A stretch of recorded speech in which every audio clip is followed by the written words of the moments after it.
24 years old. We like to refer to this guy as our gentle giant. Out in the center of the pool, everyone, here's Keats. Keats. Last but not least, we have a legend here at 53 years old and over 8,000 pounds. Wow. She's going to make her way into the center of the pool and show you just how powerful she is. Everyone say hello to Corky. Orca. Now, as you can see, our killer whale venue is actually currently undergoing some construction for our new upcoming Orca encounter. This is going to be a new experience for you, our park guests. Get to learn about our whales and how we care for them every day. And just like you, it was my own curiosity about animals that led me to a career here at SeaWorld. I grew up at Geese and used to visit our sister park in SeaWorld of Orlando, and those experiences helped inspire me to become an animal behaviorist and conservationist. And just like my fellow co-workers over here on the other side of the pool, we have Tom. Working with Ikaika is Autumn. We have Jen with Corky, and then Carly is interacting with Keith. When you watch the killer whales swim around, you're going to notice they actually look pretty different. Did you actually know there's 10 different types of killer whales? Scientists actually refer to all these different animals as ecotypes. Now, even though ecotypes are slightly different, they eat different foods, they live in different parts of the ocean, and they also have different body types. Scientists still refer to them all as one species known as Orcinus orca. So as you're watching them swim around, you're going to notice that they have this really cool color pattern. There's black, there's white, there's also gray.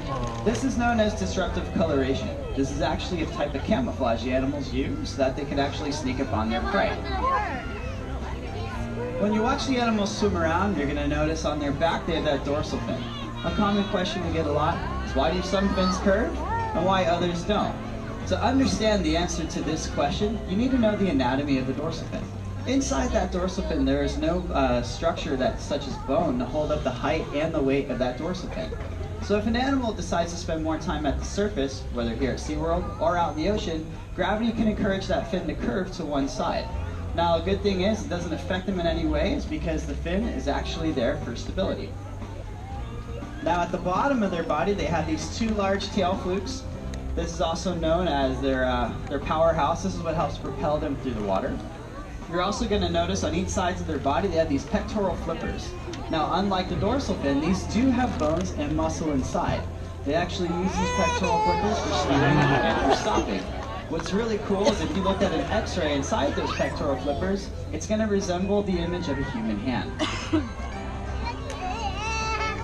The eye patches on each side of the killer whales, a lot of people actually think their eyes are located just inside these white oval eye patches, but believe it or not, their eyes are located just in front and at the corners of their mouth.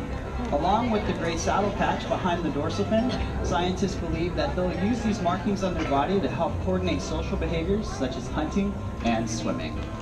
One more time, let's give it up for these incredible whales.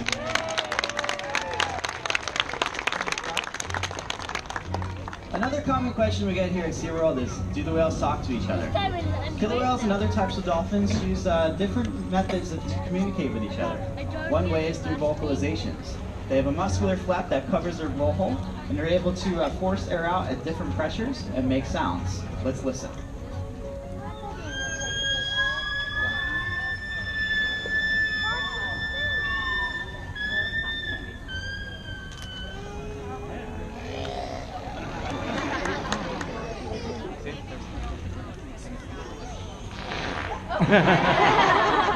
Now, each type of killer whale in each pod, they have their own dialect and their own unique set of calls. And other times, they'll actually use their bodies to communicate too.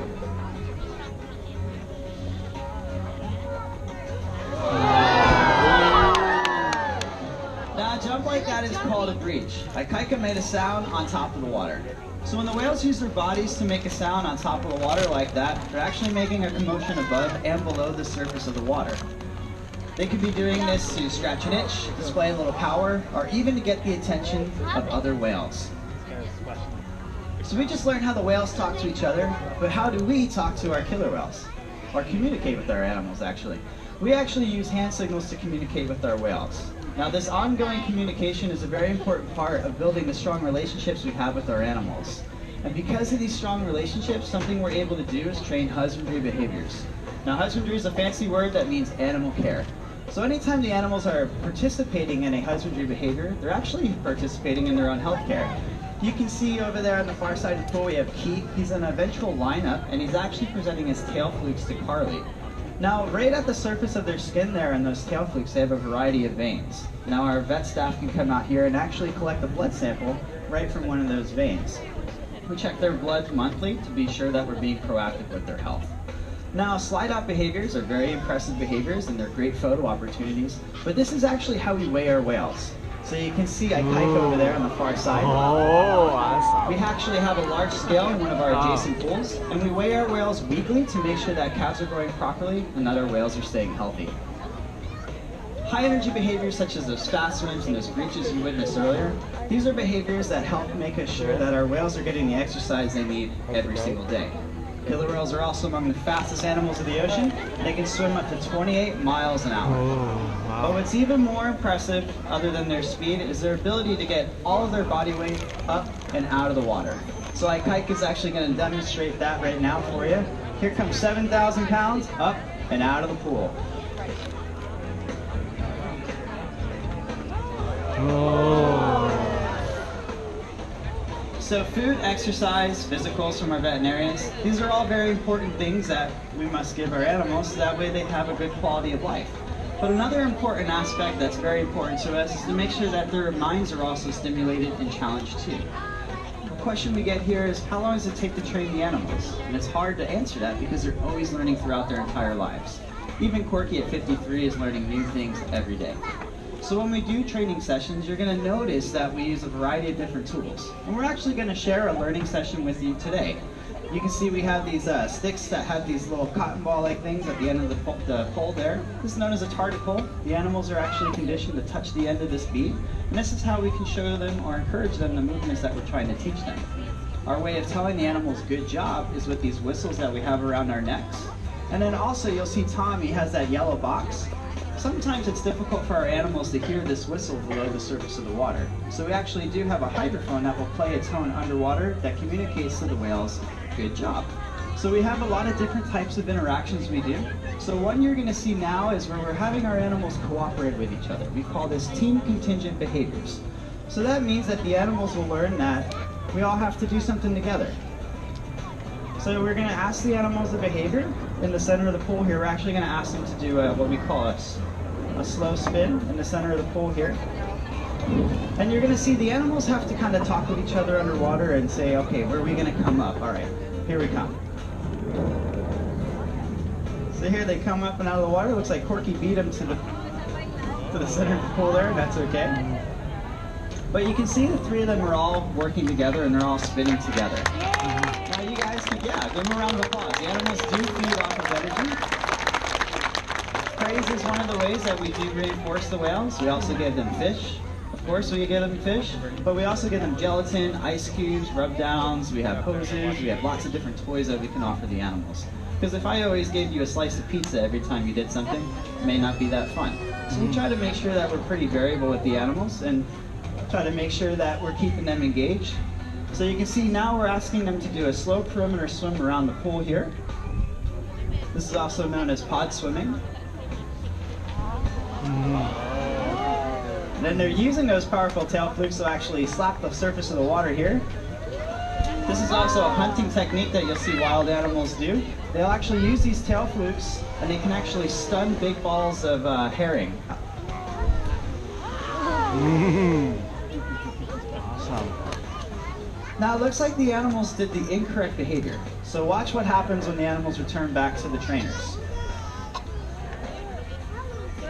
Pretty much nothing. Here at SeaWorld San Diego, we use positive reinforcement. So we bring attention to what we want to see, and we ignore the things that if the animals get it wrong or if they decide they don't want to do something, and that's okay. Failure is not a big deal. We want to make sure the animals know that, hey, it's okay if I got a mistake. They're not perfect. They're not robots, and that's all right. But when they do decide to participate or if they do get it right, that's when we bring a lot of attention to that. So it looks like the trainers asked them to wave the tail flukes. And they got that right. Good job, guys. All right, that's going to conclude our session here with our team contingent behaviors. One more time, let the whales know they did a great job. Another important role these animals have here at SeaWorld they're ambassadors to their species. And one way that they're able to help their counterparts out in the wild is through research. We actually completed a number of research projects just in 2016 alone. Researchers will be able to take this information, apply it to wild populations, and help benefit the conservation of wild whales and other species. All right, guys, it's come to the part where this is my favorite part of the presentation. Are you ready to see some impressive behaviors? All right, get loud, cheer, let the animals know they're doing a great job. And you see all those people over there? I'm waving at all you guys in the pathway. So. Yeah, have fun. They're gonna get soaked now.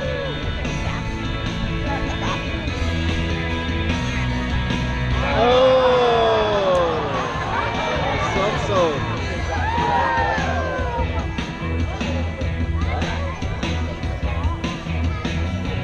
That's a so.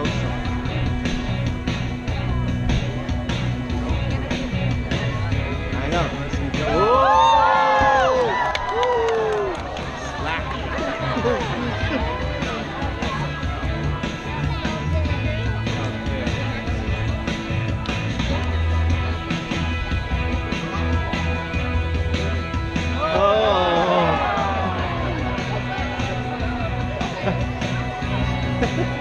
This afternoon is so